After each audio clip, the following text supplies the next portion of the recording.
आपने कहा उनकी इंक्वायरी करेंगे, करिए, लेकिन उनकी भी इंक्वायरी करिए। जो कहते हैं इनका गर्दन लाओ, सर लाओ और 50 लाख इनाम देंगे। डॉक्टर जाकिर नाइक साहब का गर्दन लाओ, 50,000 इनाम ले जाओ। इंक्वायरी जाकिर नाइक की इंक्वायरी करिए, वो अगर आतंक फैलाता है तो उसको सजा दीजिए।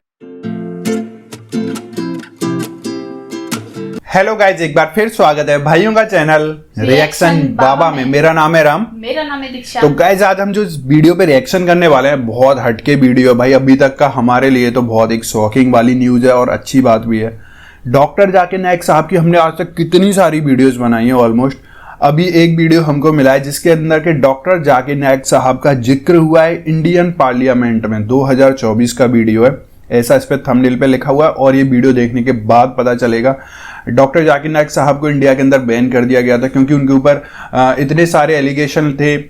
एलिगेशन बोल सकते हैं या उनको सच्चाई बोल सकते हैं। ये तो देखो ऑडियंस के हाथ में ये सब चीजें रहती हैं, क्योंकि ऑडियंस सबसे बड़ी रहती है, क्योंकि वो लोगों को कन्वर्ट करते हैं, लोगों को बहकाते हैं। ऐसे करके था, तो उनकी बारे में बात हुई है संसद भवन में, जहाँ की पार्लियामेंट बनता है पूरा का पूरा। देखते हैं क्या सब है इसके अंदर। बहुत रोमांचक वीडियो है, क्योंकि वीडियोस देखने से अच्छा अपना गेम खेलिए। आज का रिएक्शन हम स्टार्ट कर लेते हैं। होपफुली आपको वीडियो पसंद आएगी। पसंद आए तो प्लीज इस वीडियो को लाइक, और आप चाहते हैं आपको ऐसे रिएक्शन वीडियोज भी मिलते रहें तो प्लीज चैनल को सब्सक्राइब। गाइस आज के रिएक्शन हम स्टार्ट कर लेते हैं बिना किसी देरी के। Let's play. मैं जाकिर की नाइक की न थ्योरी के हक में हूं, न फेवर में हूं, न मैं देखा अच्छा। उसकी डिस्कशंस क्या बोलता। अच्छा, आपने कहा उनकी इंक्वायरी करेंगे, करिए, लेकिन उनकी भी इंक्वायरी करिए। जो कहते हैं इनका गर्दन लाओ, सर लाओ और 50 लाख इनाम देंगे। डॉक्टर जाकिर नाइक साहब का गर्दन लाओ, 50,000 इनाम ले जाओ। इंक्वायरी कैसे चलती है, यही तो फिर कश्मीर बन जाता है। यही तो न्याय देने में आप असफल हो जाते हैं।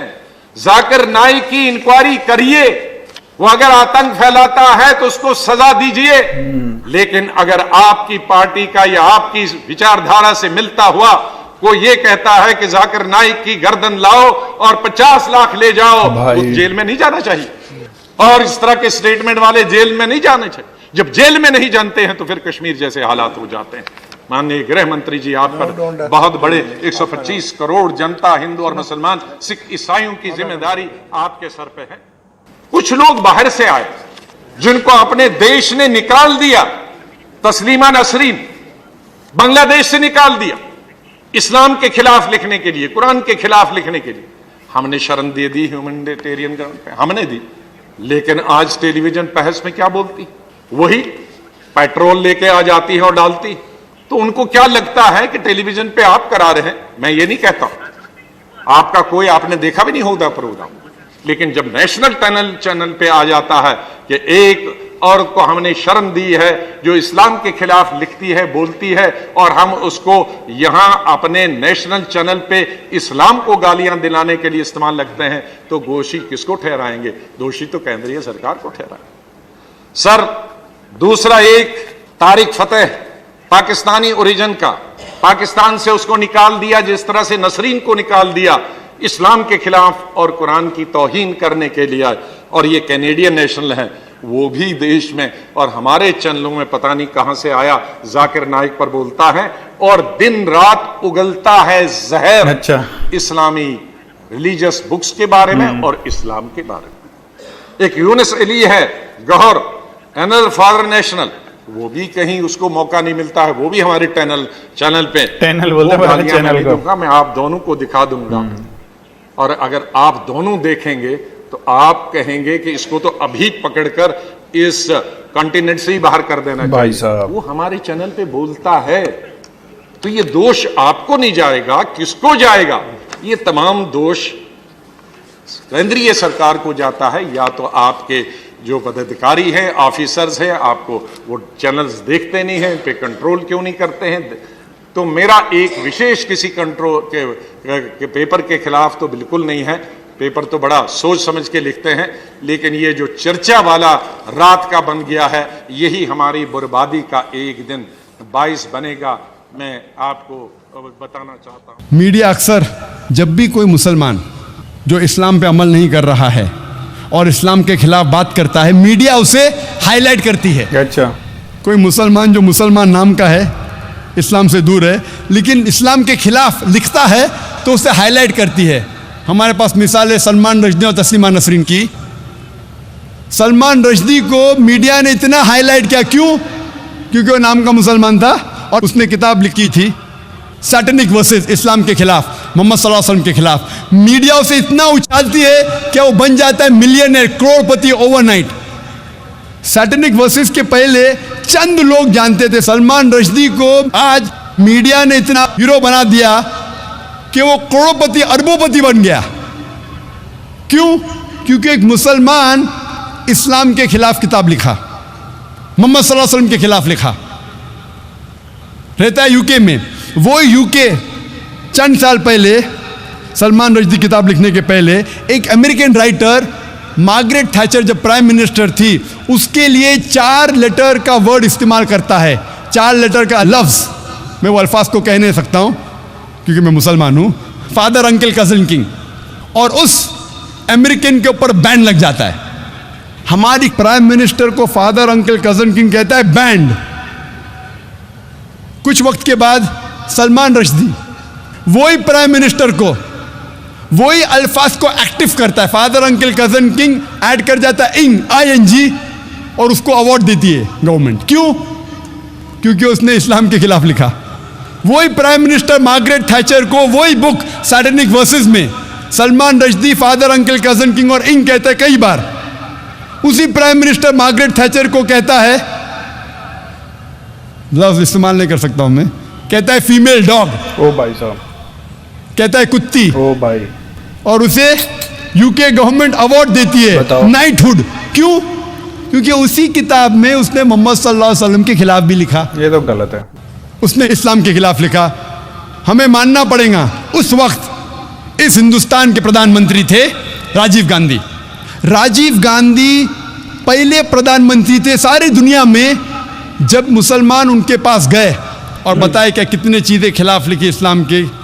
अल्हम्दुलिल्लाह सुम्मा अल्हम्दुलिल्लाह, राजीव गांधी ने फौरन उस किताब को इंडिया में बैन कर दी। अच्छा, हक की बात हमें तस्लीम करना चाहिए, हमें मुबारकबाद देना चाहिए। इंडिया पहला मुल्क था जिसमें ये किताब बैन हुई। आज की गवर्नमेंट एक दूसरे मुसलमान को पकड़ती है जो इस्लाम के खिलाफ लिखती है, वो तस्लीमा नसरीन, और इस्लाम के खिलाफ किताब लिखती है लज्जा। ये गवर्नमेंट उसको शरण दे रही है, असाइलम। पहले की गवर्नमेंट उसको, सलमान रश्दी को बैन करती है, अभी की गवर्नमेंट बैन उठा देती है और तस्लीमा नसरीन को शरण देती है। राजीव गांधी उस वक्त ये नहीं जानता था कि सलमान रश्दी ने उसी किताब सैटेनिक वर्सेस में राम और सीता को भी गाली दी। ओ भाई साहब, मैं यहाँ कहना नहीं चाहता हूँ क्या गाली दी, मैं इस देश में अमन चाहता हूँ। उसे ये नहीं पता था कि उसी किताब में सलमान रश्दी ने सीता को भी गाली दी। ओ भाई, गलत है। इस हिंदुस्तान के हिंदू लोग सीता को माता मानते हैं, वो तो है ही, राम को भगवान मानते सही हैं, बात है। उसको गाली दी। ये राजीव गांधी को पता नहीं था, लेकिन अल्हम्दुलिल्लाह सुम्मा अल्हम्दुलिल्लाह, क्योंकि मुसलमानों के खिलाफ उसने लिखी, उसने बैन की, और अल्हम्दुलिल्लाह सुम्मा अल्हम्दुलिल्लाह कई हिंदू जो नहीं जानते थे, जब आप किताब पढ़ेंगे तो पता लगेगा कि हिंदू मज़हब के श्री राम और सीता माता को भी गाली दी थी। 8वीं स्ट्रैटेजी मीडिया की क्या करती है, अगर कोई मुसलमान विद्वान है, अच्छा काम करता है, तो उसे मुसलमान जैसा बताती ही नहीं। वक्त कम होने की वजह से एक ही मिसाल दूंगा मैं इस स्ट्रैटेजी की। हम जानते हैं कि 8वीं सदी से 12वीं सदी को कहा जाता है, यूरोपियन कहते थे डार्क एजेस, अंधेरे का दौर। डार्क एजेस कहाँ अंधेरे का दौर था? वो अंधेरे का दौर था यूरोपियंस के लिए, अंग्रेज के लिए। मुसलमान जो अरब साइंटिस्ट थे, इतने कम तहकीक के बावजूद इतनी साइंटिफिक डिस्कवरीज कर चुके थे, दे वर ग्रेट। लेकिन आज जब हम साइंस पढ़ते हैं, हमें पता ही नहीं लगता कि मुसलमान ऊंचाई पे थे। हम पढ़ते हमारी किताब में एरिस्टोटल ऑफ द ईस्ट, एविसीना। एविसीना एविसीना अंग्रेज नाम लगता है ना, उसका असल नाम है अली इब्न सीना। हम पढ़ते किताब में एविसीना। कौन समझेगा एविसीना मुसलमान था? सही बात है, हम नाम बदल दिया पढ़ते उसका। केमिस्ट्री के अंदर एक मशहूर साइंटिस्ट गेबर नहीं, ये जाबिर है, जाबिर इब्न हय्यान। जाबिर को गैबर बोलते हैं। कौन समझेगा गेबर Identity छुपाई जाती है मतलब। मुसलमान है, वो जाबिर है, जाबिर इब्न हय्यान। ऐसी कई मिसाल दे सकता हूं। हम पढ़ते ब्लड सर्कुलेशन के बारे में, विलियम हार्वी 400 साल पहले, विलियम हार्वी के पहले इब्न नफीस ने इजाद किया था, डिस्क्राइब किया था ब्लड सर्कुलेशन। और इब्न नफीस के 600 साल पहले नाजिल हुआ था कुरान, जिसमें लिखा है ब्लड सर्कुलेशन के बारे में। तो मीडिया क्या करती है, अगर मुसलमान विद्वान है उसे छुपाने की कोशिश करती है कि वो मुसलमान है। वक्त की किल्लत होने की वजह से सिर्फ 8 स्ट्रेटजीज का बयान करूंगा मीडिया के बारे में, और ये कहना चाहता हूं, हम मुसलमान, हम जानते हैं कि मीडिया अच्छे काम भी कर सकता है, बुरे काम भी कर सकता है। सही हम बात है। मुसलमानों को इस मीडिया का सही इस्तेमाल करना चाहिए, और अफसोस की बात है हम नहीं करते।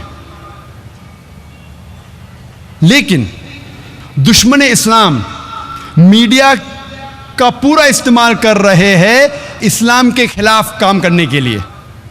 और एक आर्टिकल आया था टाइम्स मैगजीन में 16 अप्रैल 1979 में, जिसमें क्रिश्चियन ऑथर लिखता है, एक क्रिश्चियन रिसर्चर लिखता है कि 150 साल में, सन 1800 से सन 1950 तक के इस 150 साल के दरमियान 60,000 से ज़्यादा किताबें लिखी गई थी इस्लाम के खिलाफ। यानी हर रोज़ 1 से ज़्यादा किताब लिखी गई थी इस्लाम के खिलाफ इन 150 साल में। अभी 9/11 के बाद, 9 सितंबर 2001 के बाद, ये तादाद कई गुना ज़्यादा बढ़ गई। हर रोज़ कई किताबें लिखी जा रही इस्लाम के खिलाफ। तो गाइज ये वीडियो था, बहुत ज़्यादा अलग तरीके का वीडियो था। पूरा का पूरा कॉन्सेप्ट चेंज था। इसके अंदर डॉक्टर जाकिर नाइक साहब के बारे में जिक्र करा गया था। पार्लियामेंट के अंदर जहाँ पे नेता लोग बैठते हैं, उसके अंदर उन्होंने बताया कि जाकिर नाइक को वैसे ही बैन करा गया इंडिया के अंदर। जबकि इंडिया तो नहीं बोला, उन्होंने देश बोला था कि देश के अंदर है ना। अब वो कोई सा भी देश हो सकता है। क्यों बैन करा? क्योंकि उनका कोई ऐसा भाषण कभी देखा नहीं गया जिसके अंदर अभद्रता हो या अश्लीलता हो या फिर उपद्रव वाली चीज़ें उन्होंने कभी कराई हों। वो बस सिर्फ एक इस्लाम से रिलेटेड बातें करते थे। और उसके बाद ये जो एंड में डॉक्टर जाकिर नाइक साहब ने खुद अपना क्लियर कराया कि मीडिया किस चीज़ को कैसे परोसती है, चीज़ एक्चुअल होती कैसे है और उसको परोसती कैसे लोगों तक। तो ये एक्चुअलिटी थी। होपफुली आपको चीज़ें अच्छी आई होंगी, समझ में आई होंगी। तो आप लोग कमेंट करके अपने विचार जरूर रख सकते हैं। वीडियो अच्छी लगी तो प्लीज इस वीडियो को लाइक करें और आप चाहते हैं आपको ऐसी रिएक्शन वीडियोज भी मिलते रहें तो प्लीज चैनल को सब्सक्राइब करें। गाइज आज के रिएक्शन में बस इतना ही। मिलेंगे नेक्स्ट और किसी रिएक्शन में। तब तक के लिए thank you so much for watching. Bye bye guys, see you guys. Take care guys.